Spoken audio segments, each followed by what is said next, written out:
Κυρίες και κύριοι, σας καλωσορίζω σε ένα νέο μου βίντεο. Παρακολουθείτε το κανάλι Μαρία Δασκαλάκη και σήμερα θα θίξουμε το θέμα της ελευθερίας, της έκφρασης του λόγου.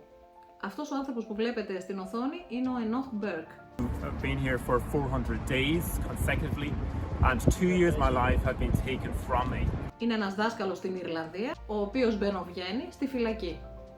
Παρακάτω θα δούμε το λόγο. Αλλά πρώτα θα ήθελα να δούμε μαζί το χάρτη των θεμελιωδών δικαιωμάτων της Ευρωπαϊκής Ένωσης για την ελευθερία έκφρασης και πληροφόρησης του άρθρου 11, όπου λέει «Κάθε πρόσωπο έχει δικαίωμα στην ελευθερία έκφρασης».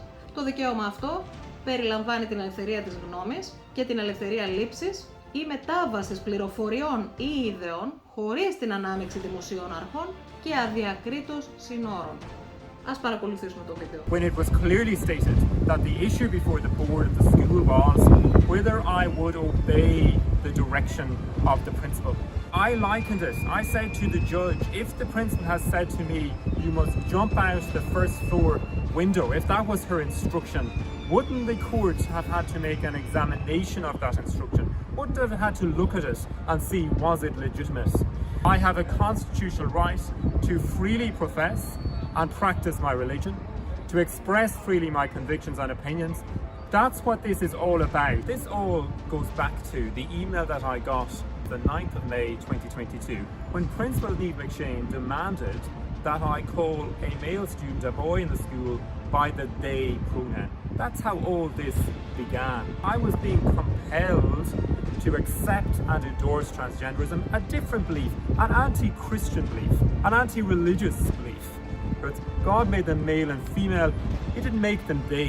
It's a different belief, yes. The court can say I'm a free man, but that's not true. I am not free. The court has it's refusing to give me my rights, to acknowledge that my constitutional rights were taken away wrongfully and that should never have happened.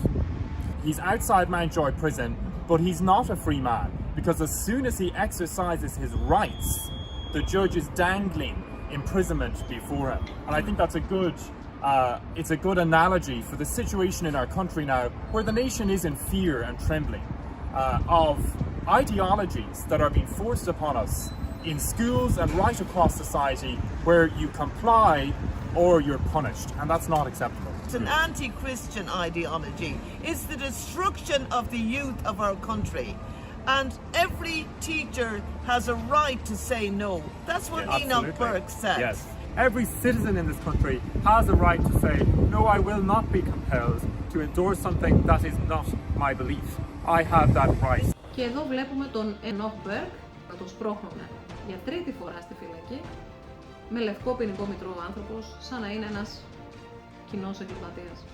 Εν τω μεταξύ, αυτό που με προβληματίζει πραγματικά είναι γιατί ενώ υπάρχουν εγκληματίες έξω, δολοφόνοι έξω, αυτός ο ανθρωπάκος που δεν έχει δείγματα εγκληματία μπαινοβγαίνει στη φυλακή. Δηλαδή από πότε αυτή η ελευθερία της έκφρασης σε μια δημοκρατία μπορεί να επιβάλλει τη δική της έκφραση και τη δική της γνώμη στη ζωή των άλλων ανθρώπων. Πώς μπορεί να γίνει αυτό? Όταν ο άλλος άνθρωπος έχει θέμα συνείδησης, ομολογεί ότι είναι χριστιανός και έχει κάποια κολλήματα σε σχέση με την πίστη του. Είναι σαν να του βάζει κάποιος με το ζόρι να κλέψει. Και λέει, η συνείδησή μου, τα πιστεύω μου, δεν το επιτρέπουν αυτό. Αυτός, σύμφωνα με τη δική του συνείδηση, ο Ενόχ Μπέρκ και ο κάθε Μπέρκ, πιστεύει ότι κάνει ζημιά στη ζωή αυτού του παιδιού. Ή ότι του λέει ψέματα, κατάμουτρα. Ότι ας πούμε είναι they. Αυτή δηλαδή. Οπότε ποιος είναι αυτός ο δικαστής και νόμος που θα του επιβάλλει να συμπεριφέρεται, όχι μόνο να το πιστεύει, αλλά να συμπεριφέρεται σύμφωνα με την ατζέντα του συγκεκριμένου κράτους. Και όπως βλέπουμε, γιατί ό,τι ακριβώς κάνει η Δύση είναι το πρότυπο της Ελλάδας, τείνει να γίνει και εδώ. Ας πάρουμε μια ιδέα από τα τελευταία μόνο γεγονότα, τι συμβαίνει σε όλο τον κόσμο σήμερα.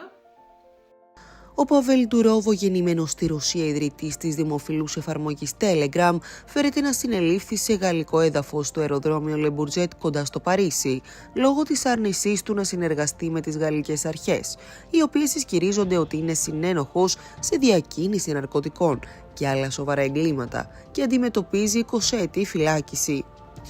Αναφορές όμως λένε ότι το πραγματικό του έγκλημα φυσικά είναι ότι δεν επέτρεψε στις αρχές να αποκτήσουν πρόσβαση στην εφαρμογή, προκειμένου να ελέγχουν τους χρήστες της. Η εξέλιξη αυτή φαίνεται ότι εξόργησε τον ισχυρό άνδρα του ex Elon Musk, ο οποίος με ανάρτησή του προέβλεψε ότι το 2030 στην Ευρώπη θα συλλαμβάνεσαι επειδή κάνεις like ένα μιμίδιο και ζήτησε την απελευθέρωσή του. Το θέμα με τον Pavel Durov δεν είναι έτσι απλό. Αυτός έχει κάνει την πλατφόρμα του έχοντας υποσχεθεί στους χρήστες της πλατφόρμας ότι δεν θα δώσει τα προσωπικά τους δεδομένα σε μυστικές υπηρεσίες, θα τα διατηρήσει τα προσωπικά τους δεδομένα. Και αυτός τηρεί το λόγο του. Είναι σαν να λέμε ότι ο ΤΕ, παράδειγμα, μια εταιρεία τέλος πάντων, βάζουν στη φυλακή τον ιδρυτή του ΟΤΕ, γιατί ξέρω εγώ μέσα από το τηλέφωνο μπορεί ο άλλος να προβεί σε εγκληματικές πράξεις. Είναι λογικά αυτά τα πράγματα? Κινδυνεύει με 20 χρόνια φυλάκιση, βέβαια έχει πληρώσει 5 εκατομμύρια γιατί έτυχε να τα έχει και κυκλοφορεί ακόμη ελεύθερος. Αλλά βλέπουμε παγκόσμια ότι υπάρχει προβληματισμός σε σχέση με τη φήμωση της έκφρασης της γνώμης. Στην Αμερική, τα ίδια.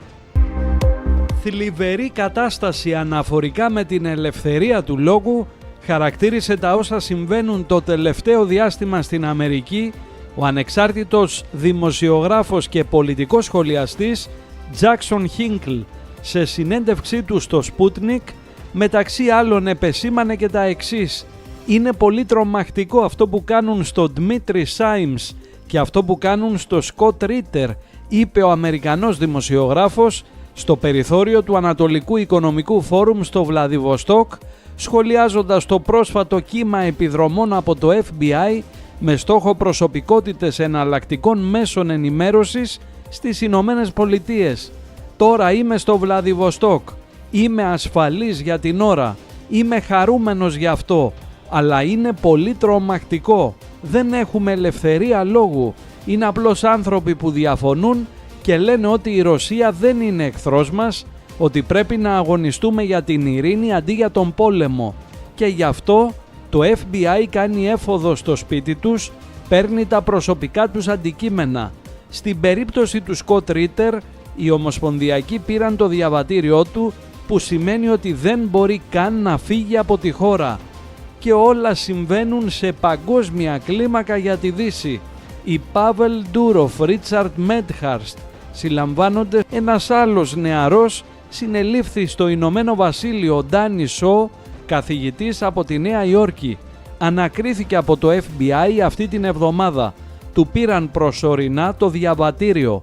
Ο κατάλογος συνεχίζεται αυτή τη στιγμή. Και μην νομίζετε ότι είμαστε πάρα πολύ μακριά από αυτό, γιατί και η μικρή μας Ελλαδίτσα έχει πολύ μεγάλα δείγματα, ειδικά τελευταία. Έχουμε ήδη προειδοποιήσεις από την Ευρωπαϊκή Δικαιοσύνη. Γνωρίζετε πολύ καλά και τη δικαιοσύνη έχει αποδοθεί σε πολλά πράγματα και σε σχέση με την ελευθερία της έκφρασης. Πρωτοφανή πράγματα στην Ελλάδα του 2024, αφού ένας 34χρονος στη Θεσσαλονίκη συνελήφθη και θα παραμείνει κρατούμενος μέχρι τη Δευτέρα επειδή μίλησε στο ραδιοφωνικό σταθμό Focus FM κατά του Europride. Ο 34χρονος δήλωσε ότι ο κόσμος πρέπει να διαδηλώσει κατά της καταστροφής της οικογένειας προκειμένου να αντισταθούν στη χούντα των ΛΟΑΤΚΙ και της νέας τάξης πραγμάτων. Μάλιστα, εις βάρος του εισαγγελέας άσκησε ποινική δίωξη για διέγερση σε ανυπακοή με ρατσιστικά χαρακτηριστικά, όπως επίσης για απίθεια. Το δελτίο μιλάει για τη φυλάκισή του, όμως αυτό που δεν αναφέρει είναι ότι με εντολή εισαγγελέα κατέφθασαν αστυνομικές αρχές στο σπίτι του, έσπασαν την πόρτα του σπιτιού του και μπήκαν και τον συνέλαβαν σαν να ήταν ένας κοινός εγκληματίας. Δεν έχουμε δει τόσο ζήλο ούτε για δολοφόνος. Συμφωνείτε? Τόσο ζήλο. Παίρνεις την αστυνομία ότι σου κλέβουν το σπίτι και η αστυνομία θα εμφανιστεί μετά από 1,5 ώρα. Πράγματα που ζούμε στην Ελλάδα.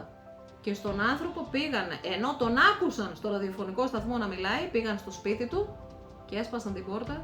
Τον πήραν, δεν τον άφηναν να αλλάξει ούτε εσώρουχα, γιατί λέει θα έχαναν τη μυρωδιά τα σκυλιά. Μιλάμε για ακραίες καταστάσεις. Γιατί εξέφρασε τη γνώμη του.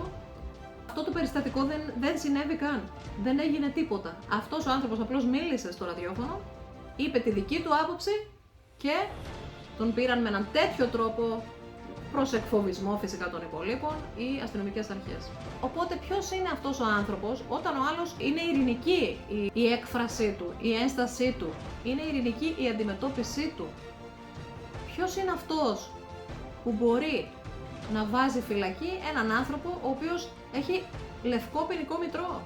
Εδώ πέρα κλονίζονται θεμελιώδεις αρχές, όχι μόνο ενός κράτους ή μιας Ευρώπης ή παγκόσμιων νόμων, αλλά εδώ πέρα κλονίζεται κυριολεκτικά ο νόμος του Θεού. Γιατί ο Θεός ο ίδιος άφησε ελεύθερο τον άνθρωπο να αποφασίζει τι θέλει και τι δεν θέλει. Να αποφασίζει εάν θέλει ακόμη τον ίδιο το Θεό. Θα ήθελα την άποψή σας οπωσδήποτε στα σχόλια. Παρακαλώ γράψτε και εσείς τι πιστεύετε.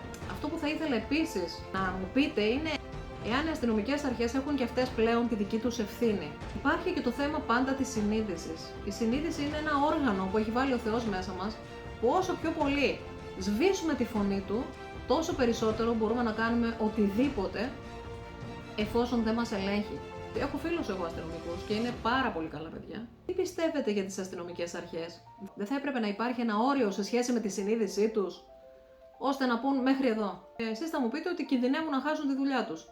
Εδώ κινδυνεύουν να χάσουν την ελευθερία τους. Κινδυνεύουμε να χάσουμε θεμελιώδη δικαιώματα. Δεν προτρέπω προς εξέγερση και απίθεια, τα ακούνε οι συστημικοί. Απλά είμαι ένα άτομο που βέβαια προτρέπω ότι όταν μιλάει η συνείδησή σου, να την ακούς. Να μην την καταπατάς και κάνεις πράγματα που αργότερα θα μετανιώνεις και που ίσως θα έχουν αιώνιο αντίκτυπο. Σας ευχαριστώ που παρακολουθήσατε και σήμερα. Είμαι η Μαρία Δασκαλάκη. Κάντε εγγραφή για να έχουμε επιτέλους φωνή.